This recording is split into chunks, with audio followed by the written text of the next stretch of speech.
चलिए दोस्तों, क्या दे रखा है? An astronaut accidentally gets separated out of his small ship accelerating in interstellar space at a constant rate of 100 metre पर second square. चलिए, एक एस्ट्रोनॉट है जो कि स्पेसशिप से बाहर निकल रहा है एक्सीडेंटली।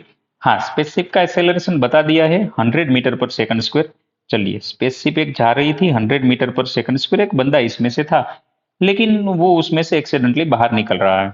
और हमें पूछा गया है what is the acceleration of the astronaut the instant after he is outside the spaceship. Assume that there are no nearby star to exert gravitational force on him. चलिए, अब आप जरा सोचो कि किसी भी बॉडी एक्सेलरेट क्यों होती है? अरे भाई, जब तक फोर्स लग रहा है तब तक तो बॉडी एक्सेलरेट होगी ही होगी। तो इस पे कोई ना कोई फ्यूल की वजह से फोर्स लग रहा है और वो फोर्स की वजह से ये बॉडी एक्सेलरेट है।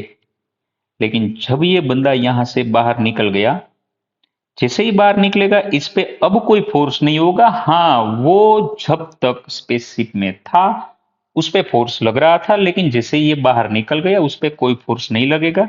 तो अब उस पे नेट फोर्स हो जाएगा जीरो, क्योंकि अब तो वो उसमें है ही नहीं। अब नेट फोर्स जीरो हो गया तो एक्सेलरेशन भी जीरो होगा।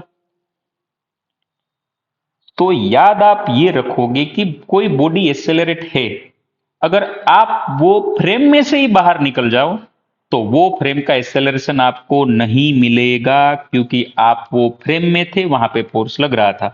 जैसे आप बाहर निकल गए अब फोर्स लगना बंद हो गया। अब फोर्स नहीं है तो भाई एक्सेलरेशन किसकी वजह से? हाँ, साथ साथ में आप ये भी याद रख लो कि जो इंस्टेंट पे ये बंदा निकला था वो इंस्टेंट पे इसकी जो भी स्पीड होगी वो स्पीड इसे डेफिनेटली मिलेगी, लेकिन एक्सेलरेशन नहीं मिलेगा।